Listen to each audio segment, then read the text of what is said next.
Hello, good morning everybody. To the Malacanang Press Corps, magandang umaga po sa inyong lahat.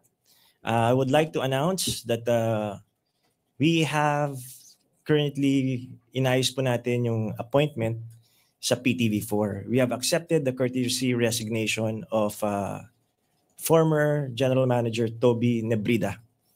And we already talked to former Executive Secretary Manong Oka Orbos to be his replacement as OIC in the state-run owned PTV4. He's going to be the general manager of PTV4 as OIC. The papers are in the process, and we accept a smooth. We are expecting a smooth transition in PTV4. That's my announcement for today. And you guys have any questions? Alvin? Secretary, good morning. Secretary, may mga lumalabas na information regarding dun sa DG8, yung angulo ng merong interest, conflict of interest. Would you like to clarify those things na lumabas? And nakuha ba yung side ninyo doon sa story na yun? Okay, let me clarify that story. Actually, I did not want to dignify the story, kasi it's fake news.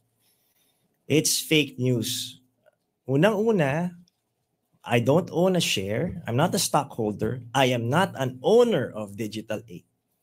I was an authorized representative to represent the company in the joint venture agreement between IBC 13, DG8, and PCSO. I never owned that company. So, parang ginawa lang nila as a representative dahil may konting pangalan naman tayo, ginawa akong parang spokesperson ng kumpanya, head ng sales and marketing noong October 2024. And in January 17, dahil nga may mga iba naman na akong inaayos na negosyo, ako po'y nag-resign sa kumpanya. I never owned a single share of Digital 8. So maliwanag po yan. Ang ikinalulungkot ko lang dito po ay, alam mo, napakabigat po ng akusasyon. Ito nga yun nandito siya. Sabing ganun dito, parang tumama sa loto. J. Ruiz Company bags 206 million contracts from PCSO.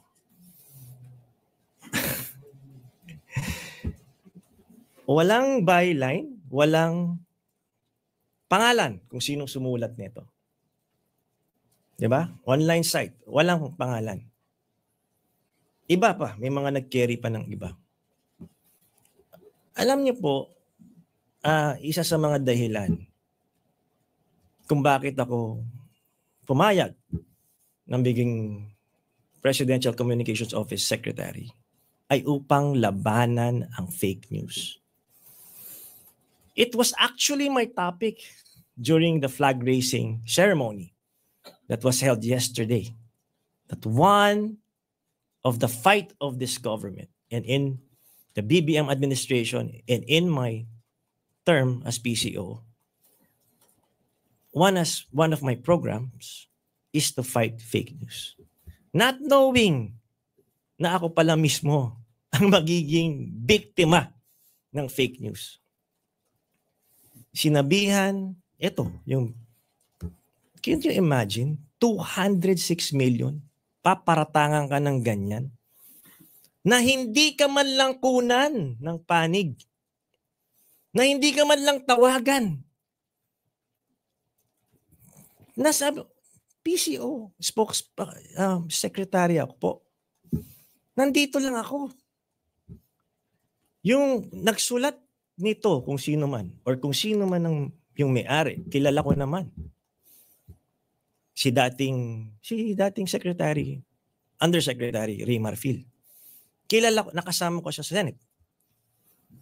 Kilala ko rin naman si Hilka Bakungan na nakasama ko rin sa House. Sa journalism, basic po yun, kukunan ka ng 2 panig. Tama ho ba? Tama ho ba? Tama, di ba? Pag hindi mo kinunan yung isang panig, ano yun? Balanse ba yun? Balanse ba yun? Hindi, di ba? Isa lang panig ang pinakinggan mo.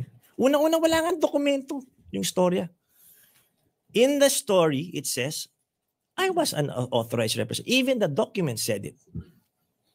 So all you have to do, SEC, tignan mo sino may-ari, malalaman kung sinong tunay na may-ari nun.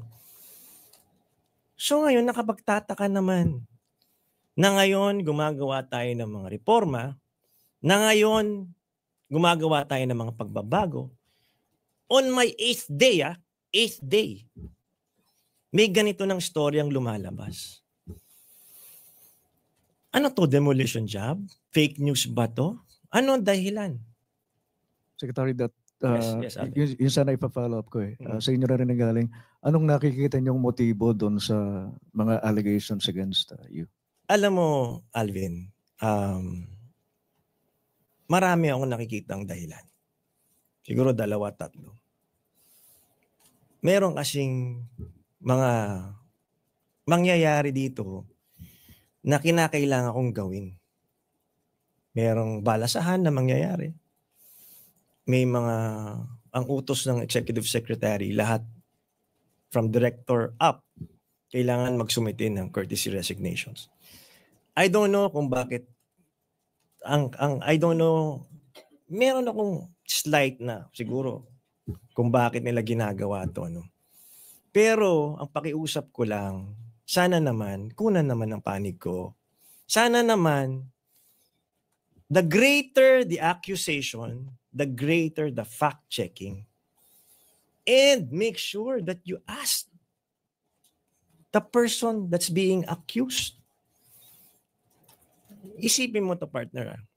Masakit nakakilala ko pa sa mga kakilala ko pagaling. Akala ko yung mga kaibigan ko. Pero yung greater impact nito and consequence, ako okay lang. Batuhan niyo ako ng putik kasama sa trabaho yan. Pero hindi ko inakalang mangyayari na doon ako medyo tinamaan. Yung mami ko, 78 years old, may heart disease. Na-high blood kahapon. Sabi nga, anak, ano to? Ma, hindi po totoo yan. But remember, a lie told 1,000 times drowns out the truth. So, unang-una, ayoko sanang i-dignify kasi nga fake news eh. It will give them a sense of credibility by answering these fake news. By answering, binibigyan pa ng dahilan. Nagkakaroon pa ng sense ng credibility. So ayoko sanang patulan. Wala naman siguro magpipick up niyan. Pero nagulat ako, pinatulan ng iba yung istorya. I'm not blaming anybody here. Pero sana naman, mag-research, tumingin sa dokumento. At, kasi una, yung consequence sa family ko. Mom ko, high blood. Kapatid ko. Pangalawa, recently may mga kidnappings, di ba? May mga anak ako na wala namang bodyguard dyan. Sasabihin nyo, may 200 million, 206 million na kinita dito. Wala naman. So naging target pa ngayon kami ng mga masasamang loob. Huwag naman ganun. Isang tawag lang naman ako eh. Isang tawag lang naman ako eh. Ang dami kong kakilala, common friends, na nandun. In fact, isa nga dyan si Benji Liwanag. I asked him 2 days ago, pare, gusto mo ba maging assistant secretary? Nagtatrabaho siya sa Avante, radio operations. We're close. Sabi ko, pare, gusto mo ba? Baka ikaw naman pinagkakatiwalaan kita. Baka naman pwedeng dito ka. Diba? Usap tayo. Meron akong iaalok sa'yo na trabaho. Sabi niya, pero tandaan mo, presidential appointee to, pare. Pag umalis ako, magfa-file din ako ng courtesy resignation. Lahat tayo. Ganun lang yun. Sabi niya, pare, okay na ako dito. Stable na. O sige, tulungan na lang tayo. Kita tayo minsan. He's a friend. He works for the publication. Diba? Kunan lang sana side ko. Yun lang naman ang gusto ko sana nangyari dito. Para hindi na nagkaroon ng pagkakalituhan o yung misinformation or yung fake news binigyan halaga. I was contemplating siyempre yung una mong reaction, di ba? File a legal action against these purveyors of fake news. Pero nung naitulog ko, naisip ko, baka naman lalo lang tayong madistract. Madistract tayo sa focus na ano ang kinakailangan gawin bilang Presidential Communications Office. The number one fight of our generation is fake news. I call on us, people from the traditional media. Sama-sama po natin, labanan ng fake news. Sumusobra na eh. It's becoming a very toxic environment na kung saan wala nang rules. Murahin mo dito, akusahan mo si ganito. Na kahit hindi totoo, nalulunod ang katotohanan. The voice of truth should be louder than lies. We should be guardians of truth. Ayaw natin na lumaki ang mga anak natin na puro kasinungalingan, hate speech, at kung ano-ano pa, toxicity on the internet na nagre-reflect ngayon sa tunay na buhay. Kasi dalawa na ngayong mundo eh. The cyber world and the real world. Yung cyber world toxicity napupunta rin sa real world toxicity. So it's causing divisiveness. It's causing many things including hatred. So ang akin lang, kung may mga ganitong akusasyon, please mag-research po tayo. Kausapin natin. Ipaliwanag natin. I really didn't want to dignify the story, but since too many people are asking, what's this? And of course, I also have responsibility towards my own family. Kasi yung anak ko, si Enzo, sabi niya sa akin, Dad, is it true you made 200 million pesos? Where is it? Sabi ko, anak, hindi yan totoo. Kung may 200 million tayo, bakit ba tayo magtatrabaho dito? Although, ang dami pang tumawag sa mga kaibigan ko. Sabi nila, Jay, pabalato naman, may 200 ka pala dyan. Di ba? Tapos, yun nga, pati asawa ko tuloy, hinahanap yung 200 million na yan. Wala pong ganyan nangyari. Tsaka yun nga po, yung implication sa mental health, sa mga mahal ko sa buhay, at yung implication ng security para sa aking mga mahal sa buhay. Now, I requested for security for myself and for my family because of this fake news that turned out of hand na. Even the Senate President, which was fed wrong information, also reacted to it. Kasi ang sinasabi nila, ako raw may-ari ng digital. Hindi nga ako may-ari niyan. I have another company na magdadivest ako. It's a political management firm na doon malamang may conflict of interest, kaya doon ako magdadivest. Meron din po akong restaurants. Nagsimula po ako, sorbetero. Alam ni Alvin yan. Reporter pa lang ako, nagbebenta na po ako ng sorbetes. Ice cream house po ang tawag dyan. Nagsimula rin ako magbenta ng gulay, buy and sell. Hanggang nag-buy and sell ako ng condominium, townhouse, at sa naging bahay-bahay na. So ito po, malinis ang pinanggalingan to. Dugot pawis po pinanggalingan ito. Walang halong illegal. So kailangan kong ipaliwanag ito na nung nakuha kong PCO secretary, kahit papano naman, may kaya na po kami. Ano bang gusto nila?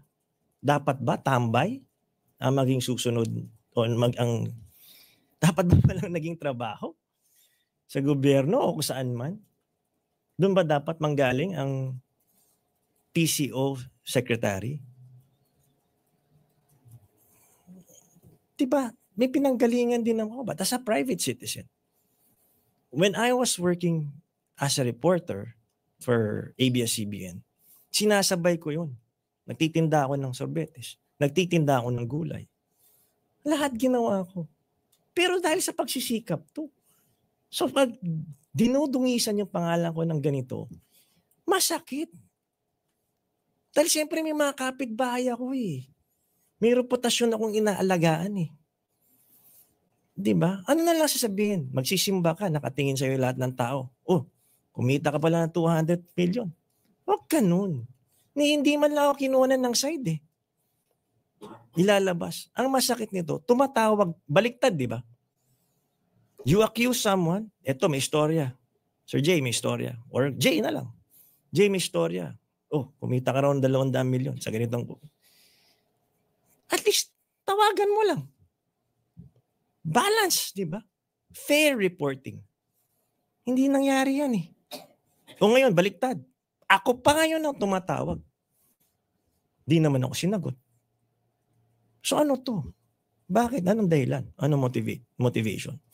We are trying to streamline, which is also an order from the executive secretary, to come up with better processes in the Presidential Communications Office. Kasi ang dami ring leaks, ang daming duplication of offices, at maraming dapat kailangan baguhin. 8th day ko pa lang. Hindi naman ako nagbago, si Jay pa rin to. Titulo, hindi naman mahalaga sa akin yan. Kasi bumagsak na ako minsan eh. Naranasan ko na yung dapang-dapa ako eh. So alam ko na ngayon kung sino yung totoo mong kaibigan. Pangalawa, pag desperado ka, alam ko na yung pakiramdam ng desperado. So sa akin, hindi na mahalaga. Sa puntong ito, ang mahalaga lang sa akin, una, oras. Kasi ang oras, hindi nabibili yan, di ba? Pera, kinikita. Oras, hindi. Ito nga, binabalansi ko nga eh. Kasi nawalan na ako ng oras sa pamilya ko eh. So, as you grow older, the most important commodity becomes time. So, I want to make this work. This is my second chance to serve our country. First, I worked as a broadcast journalist. Ang slogan nga namin noon, in the service of the Filipino, di ba? Ideal pa. So I was called, I answered the call to help in government. Yun lang po yun. Wala. Gusto ko lang kahit papano. Yung eskwelahan ng anak ko dati, sabi, tinuturo nung directress doon, kaya po nating baguhin ang mundo. Kayang baguhin ang mundo. Kaya nating baguhin ang Pilipinas. Minsan, nadidisillusion ka, wala na yan. Wala na, hindi na mababago yan. Sistema na yan. Kultura ng talangka, pang-iintriga, paninira, lahat na. Pero naniniwala ako sa edad kong to, kaya pa nating magbago. Kaya natin magsama-sama. Kaya pa natin magkaroon ng iisang boses. Dahil ang gusto naman natin as PCO, 3 po ang programa ng PCO. Labanan ng fake news. Pangalawa, government communication para sa tao. At pangatlo, people-centered communication. Kailangan ang gobyerno nararamdaman ng taong bayan. Yun po ang aking mandate as PCO Secretary. Thank you po, sir. Sir, next question, Chris Jose, Remate. Sir, with this, yung sinasabi nyo nga po na implication sa family, nagkaroon na ng parang na-damage na yung pangalan nyo and yun nga, pati mga anak. Hindi, alam mo, hindi naman na-damage, no? Kasi wala naman masyadong naniniwala. Pero syempre, may mga iba, baka maniwala. Kaya tinutuwid ko ito. Alam mo, mahalaga ang honor at integrity para sa amin. Hindi naman lang para sa akin yan, di ba? Kasi yung dalang pangalan ng nanay ko, tatay ko, pinundar nila yun. Tapos, mga anak ko. Diba? Should be a moment of joy and honor for my family. This shouldn't be a moment of shame. No. It's the other way around. I was called to serve and I answered that call. Tapos ngayon, babatuhin ako ng ganitong putik. Mula sa mga taong kakilala ko pa. Na alam naman natin, dapat balanse ang istorya, di ba? Sir, sumagi po ba sa isip nyo na parang nagsisi kayo na tinanggap nyo yung position? Ano ka? Walang pagsisisi. Walang pagsisisi. Ako po'y nandito para magsilbi. To serve our people. Yun lang. Totoo po yan. Wala naman ako. Ano makukuha ko dito? Pagpasok ko dito, ang unang gawin, reform. Streamline. E di magkakaroon ka ng maraming kaaway. Yung mga mawawalan ng posisyon. Yung mga maapektuhan sa mga mahirap. Tinanong nga ako, kaya mo ba, Jay? Isip ko, gusto ko ba to? Nananahimik ako eh. I live a stress-free life already. Then I was focused on the business. By the way, I also have dalawang restaurant, isa sa Katipunan and one in Congress.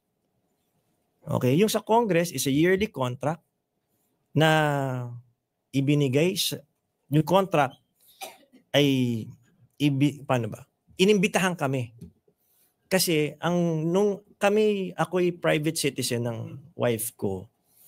We had this goal to promote, propagate Filipino culture, arts, music, and movies, not only in the Philippines, but in the whole world.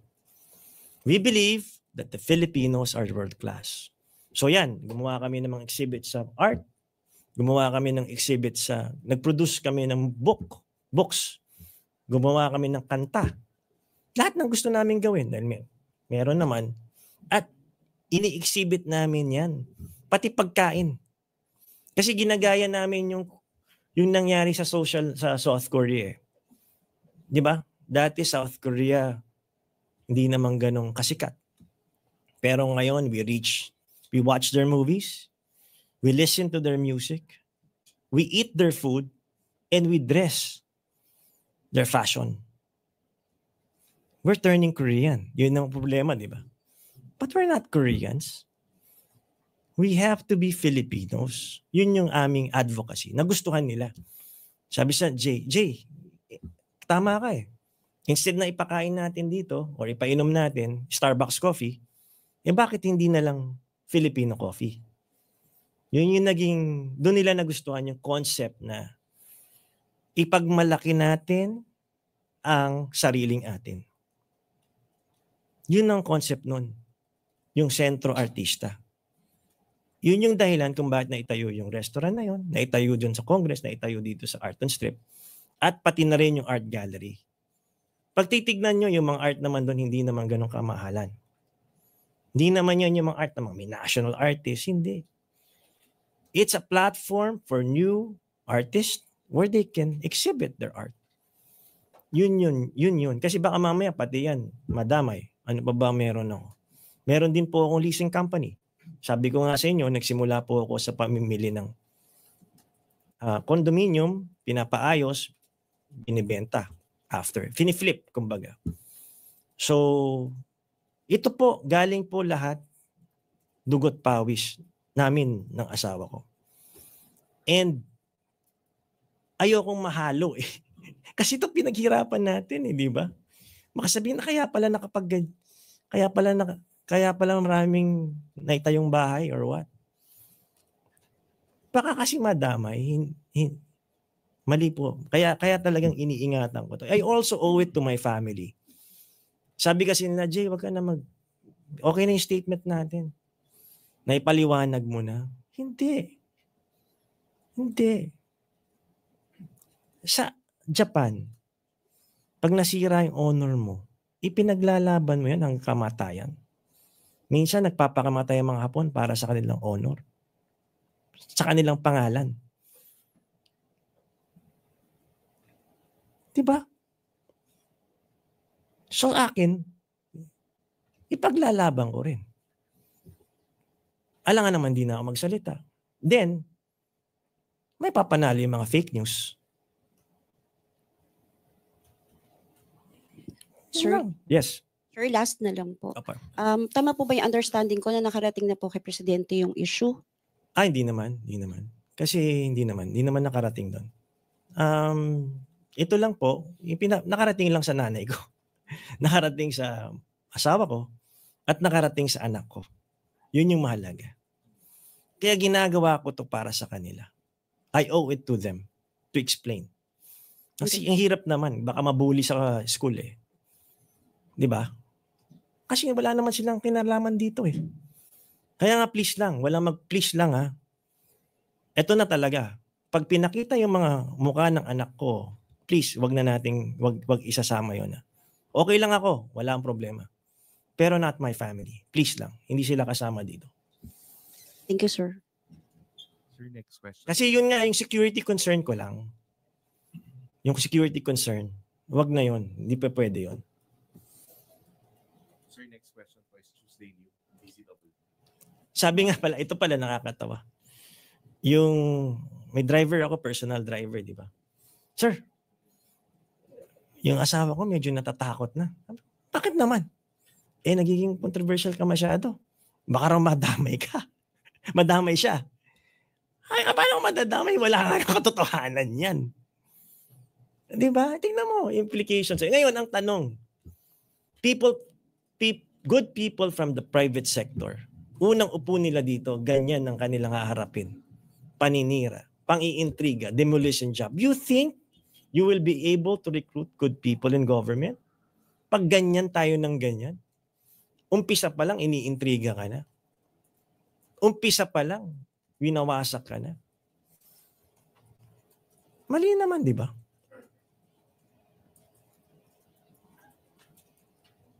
Sir, Tuesday New, DZWB. Hi, sir. Hello, Tuesday. Good morning po. Good morning. Sir, given the situation, sabi niyo nga kanina kayo mismo nabiktima ng fake news.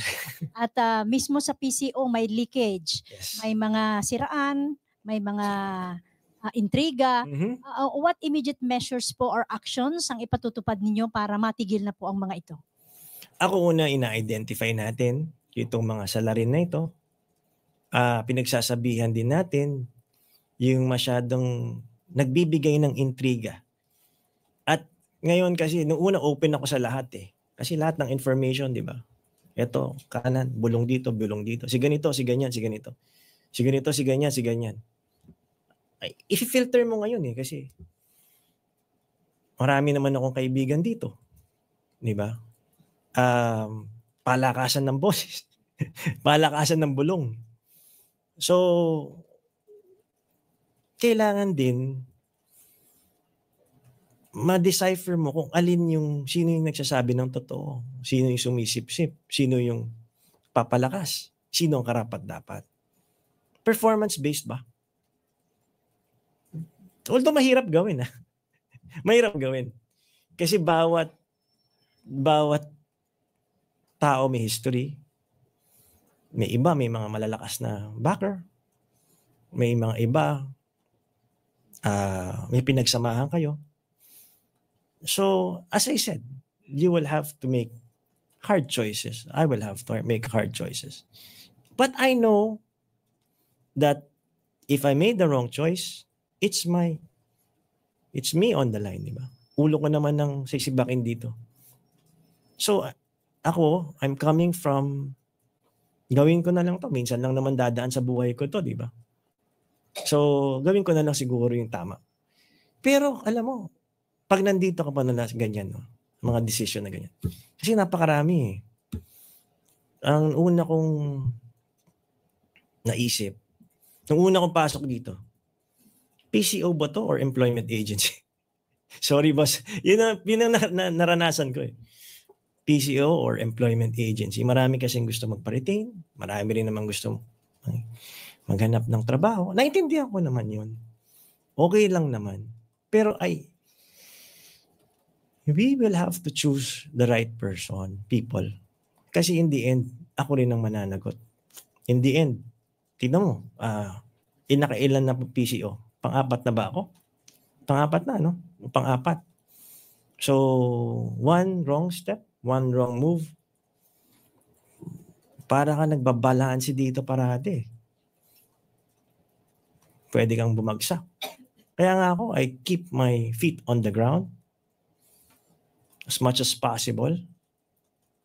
Hindi ka masanay doon sa mga nakikita mo yung influence and puwersa na nakikita ng iba. Minsan kasi, you get lost eh. Mawawala ka. Mag-iibang tao ka. Mag-iibang anyo. That's why I constantly talk to my friends in the Malacanang press corps also. And stay grounded. Kasi pagbaba mo, di ka naman, gulong. Ang buhay, gulong ng palad yan, di ba? Paikot or parang tire, parang gulong.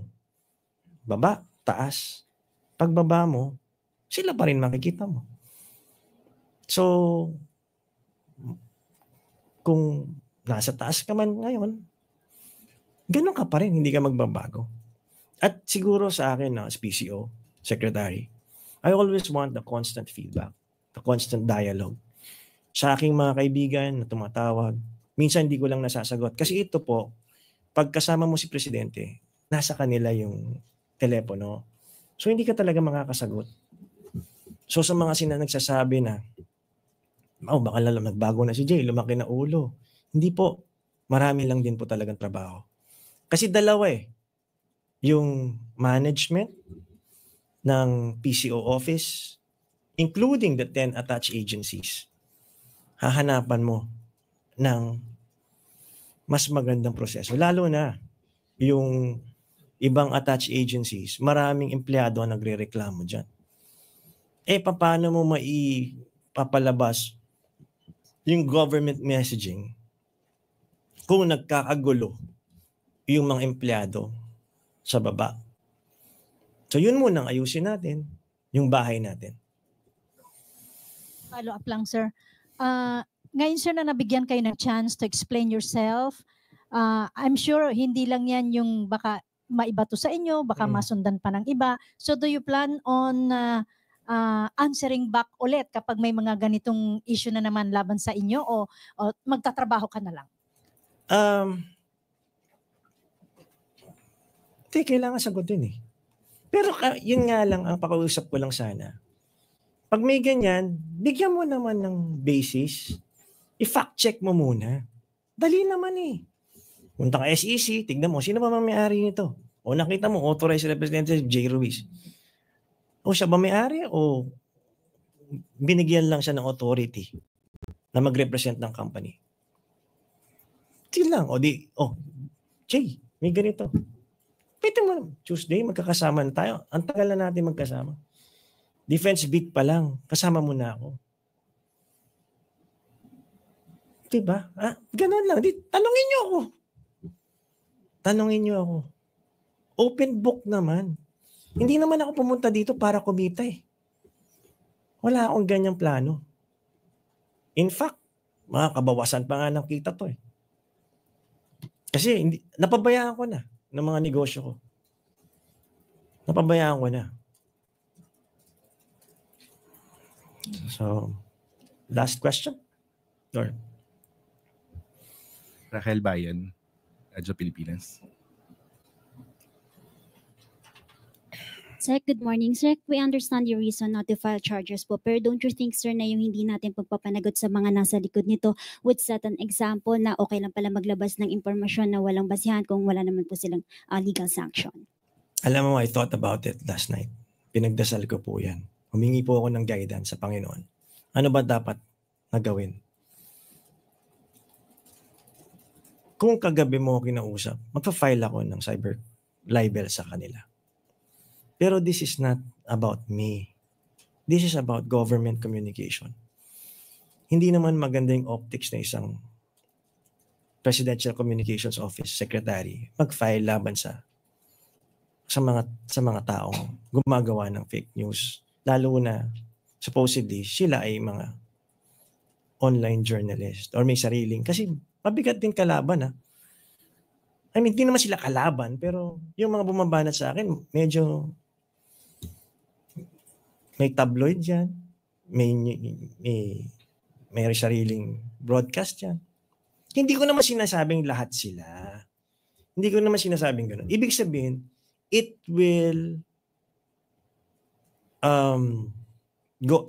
mawawalan ako sa focus. Again, the focus here is to bring government communication to the people. Hindi po ito para sa akin. Para sa tao, para sa ang gobyerno, malaman ng mga tao ang programa at polisiya ng gobyerno na pwede nilang pakinabangan. Kay President BBM din, kay Pangulong BBM, yun din po ang order sa akin. Ngayon, kung gagawa pa ako ng complaint, siguro kagabi, dahil siguro emotional pa ako kagabi. Tsaka siyempre, nung nakatanggap ako ng tawag sa pamilya, medyo, alam mo yun, medyo pumunta rin yung dugo sa ulo ko At least nung naitulog ko na, mas maganda yung ganitong direksyon. Ibalik natin po sa tamang direksyon. Sir, how about public apology? Will you demand for that or at least take down po yung... Nasa sa kanila na po yan. Or maybe at least ayusin yung storya. Now with my side, di ba?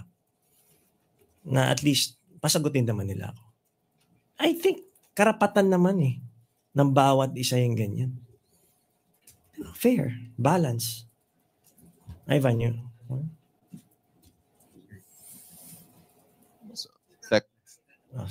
Asigdale. Sorry. So what's next? Ganun. Thank you, sir. Okay. Dek, baka isang pahabol Sige, lang. partner. You vehemently deny ownership sa Digital 8. So who owns Digital 8 for the record? For the record, it's owned, well, I don't know if he wants to be dragged in this thing, or in this issue, no. But you can check naman kung sino sa SEC, kung sino ang may-ari ng Digital 8. Is it someone, a former police officer na involved sa isang serious crime? Again, check na lang po kung sino po yung may-ari ng SEC. One final point, lahat ho ba ito na i-declare nyo sa Pangulo? And moving forward, do you intend to perhaps to preempt further attacks on your reputation and your credibility, perhaps divest in all your other business interests para hindi na ho maulit ito? Unang-una, wala nga akong i-divest, diba, doon sa Digital 8 dahil hindi nga akin yan The other business. The others, it's ongoing. Yun nga yung hindi naging klaro, di ba? I'm going to divest in my other company na may possible lang, pero wala naman din conflict of interest. Kasi unang-una, restaurant, di ba? Yung isa, leasing company. So I don't see any. The art gallery. The art gallery also doesn't, it's a promotion of Filipino art and culture. Di ba? Thank you. Thank you. Thank you very much. Thank you very much, guys. Thank you very Larry much. J. Ruiz. Any questions you want further expound on, just call me. Pero syempre, please also understand that I have a job to do also. Marami pong gagawin Maraming kailangan ayusin. Thank you very much, guys. Till next time.